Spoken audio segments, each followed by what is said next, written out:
राम राम साहब, खमागणी, जय सियाराम, राधे राधे भाई। बिल्कुल सभी के सभी साथी एकदम मस्त होंगे, तंदुरुस्त होंगे, ऐसी कामना और ऐसी आशाओं के साथ हम आज के इस छोटे से सेशन में जानने वाले हैं प्यारे विद्यार्थियों। क्या कि इक्वी परसेंटाइल जो फॉर्मूला है वो अपनाया जा रहा है आपकी नॉर्मलाइजेशन प्रक्रिया के अंदर। अच्छा, कौन से फॉर्मूले के स्थान पर? जेड फॉर्मूले के स्थान पर।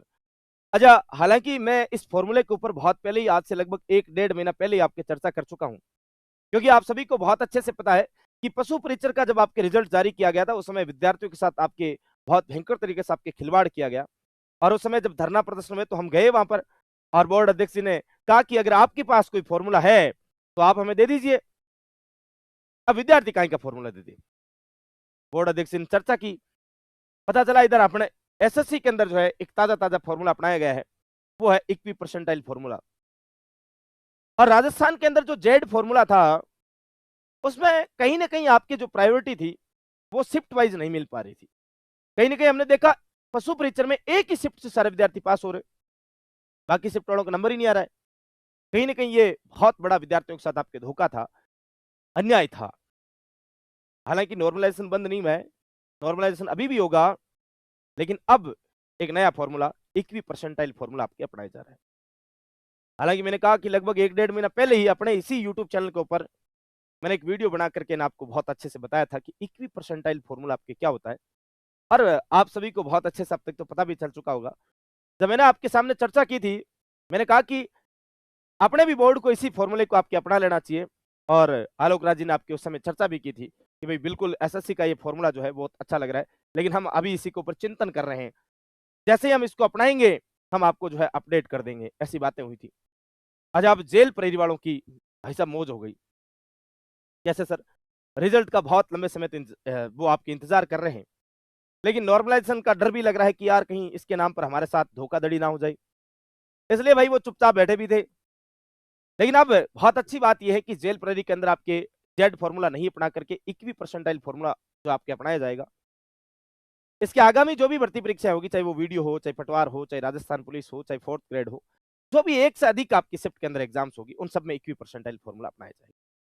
अब होगा मेहनत पर सिलेक्शन, इसको अपने बहुत आसान शब्दों में समझते हैं। नॉर्मल का जो नया तरीका है ये क्या है, इसके ऊपर चर्चा करते हैं। आइए बात करते हैं, बहुत आसान भाषा में आपको समझाऊंगा। देखिए यहाँ पर आपके जो है बोर्ड अध्यक्ष जी का एक ट्वीट है, उपदेश पटेल जी ने कोई ट्वीट किया था, ये आपके इक्वी परसेंटाइल फॉर्मूले के ऊपर बातें की थी। इस ट्वीट को समझाते हुए आलोक राज जी ने कहा कि जी उपदेश जी, सही बताया आपने, नॉर्मलाइजेशन करने के लिए आपकी इक्वी परसेंटाइल फॉर्मूला इसी आधार पर आपकी बना हुआ है कि शिफ्टों की पॉपुलेशन जो आपकी लगभग एक जैसी आपकी होती है तो सिलेक्शन भी आपके सभी शिफ्टों से लगभग बराबर ही होना चाहिए। बिल्कुल इनको भाई देर आई दुरुस्त आई, लेकिन बात समझ में आई कि भाई सभी शिफ्टों से बराबर सिलेक्शन होना चाहिए। जेड फॉर्मूला जो हमने आपके पहले यूज किया, उसमें आपके शिफ्ट जो है वो प्रायोरिटी आपके नहीं आ पाई थी, इस कारण उसको हम रोक रहे हैं और इसके स्थान पर इक्विप आपके जो परसेंटाइल फॉर्मूला है वो ला रहे हैं। क्या है ये फॉर्मूला? उपदेश जी ने बहुत अच्छी भाषा में आपको इसको समझाया है कि सर इक्वी परसेंटाइल फॉर्मूले के बारे में बताना, बताइए आप क्या है ये। यूट्यूब से पता चला कि यदि कोई पेपर में आपके 1000 है, यानी पेपर में पद जो है 1000 है, तो 2 शिफ्ट में परीक्षा हुई और उपस्थिति 100% रहे, हर उपस्थिति 100% रहे, तो दोनों शिफ्ट में आपके कितने भी 500 विद्यार्थी उपस्थित हुए। अब पद बांट दिए जाएंगे और जो टॉप के जो 500 विद्यार्थी है उनको आपके उठा लिया जाएगा। मैंने भी यही आपको समझाया था, लगभग 1.5 महीने पहले का इस चैनल के ऊपर आपकी वीडियो बनाया हुआ मेरा, और आपको बहुत अच्छे से इक्वी परसेंटाइल फॉर्मूले के बारे में मैंने आपको समझा रखा है। सेम ऐसे ही समझाया था। मैंने भी आपको वो 10,000 का उदाहरण देकर समझाया था वहां पर, जैसे 10,000 किसी वैकेंसी में पद है, और ये वैकेंसी मान के चलो आपके 2 शिफ्ट में हो रही है या फिर 4 शिफ्ट में हो रही है। अगर ये 4 शिफ्ट में हो रही है और 2 शिफ्ट में हो रही है तो कैसे बंटेगा? 10,000 में अगर 4 शिफ्ट में हो रहा है तो 10,000 को 4 भागों में डिवाइड कर, यानी 2500, 2500 और फिर 2500, या अगर 2 में हो रही है तो इसको 5-5 हजार में डिवाइड कर दो, और 5-5 हजार। अब पहली शिफ्ट में 5,000 विद्यार्थी, यानी लगभग आपके आधे विद्यार्थी पहली शिफ्ट में बैठेंगे और आधे सेकंड शिफ्ट में बैठेंगे।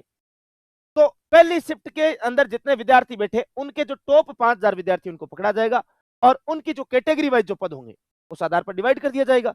जैसे कोई ओबीसी का है, कोई जनरल का है, कोई एससी का है, एसटी का है, ईडब्ल्यूएस का है, एमबीसी का है, उनको उस कैटेगरी के अंदर जो आपके कितने पद आ रहे हैं उस आधार पर बांटा जाएगा, और उस कैटेगरी के अंदर जो टॉप विद्यार्थी आ रहे हैं, जैसे मैंने ये कहा 5,000 जो आपके विद्यार्थी 5,000 पद इस शिफ्ट को दिए, अच्छा, इस 5000 में से आपके जनरल के मान के चलो, आपके यहाँ पर 1000 पद मान के चलो जनरल के हैं, 1000 आपके ओबीसी के हैं, और 1000 एससी के हैं, 1000 एसटी के हैं, और 1000 आपके बाकी के हैं मान के चलो, है ना।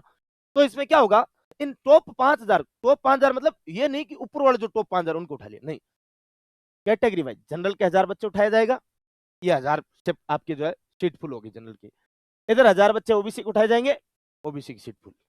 इधर आपके एससी के, उधर एसटी के, इस प्रकार से आपके अलग अलग कैटेगरी में सीटें बंटेगी, और उस आधार पर आपके जो कैंडिडेट आपके क्या हो जाएंगे, सिलेक्ट हो जाएंगे। क्या बात क्लियर है? जी हाँ सर, एकदम बात क्लियर है। मतलब यही बात मैं आपको समझाना चाह रहा था। ये उपदेशी का जो आपके परसेंटाइल फॉर्मूला है, उसके ऊपर जो है आपके इन्होंने कहा है कि भाई जो आपने बातें कही उपदेशी, वो सही बात है। मतलब ये हुआ कि भाई अब जो आपका जो ये इक्वी परसेंटाइल फॉर्मूला जो आपके लग रहा है, इसमें होगा ये कि आप जिस शिफ्ट में बैठे हो, आपकी टोटल वैकेंसी जो है, उस वैकेंसी का आपके जो टोटल शिफ्ट है उसमें भाग लगेगा, और आपकी शिफ्ट के अंदर आपके एक अलग कोटा आएगा। तो आप ये मान के चलिए कि 10,000 आपके पद है, और 2 शिफ्ट में पेपर हो रहा है, तो आप ये मान के चलिए जिस शिफ्ट में आप पेपर दे रहे हो उस शिफ्ट के 5000 पद हैं, आपका सिलेक्शन 5000 में से। समझ रहे हो क्या बात? तो ये वैकेंसी आपके डिवाइड हो जाएगी शिफ्ट के आधार पर, और उस आधार पर आपका क्या होना है, सिलेक्शन आपकी होना है।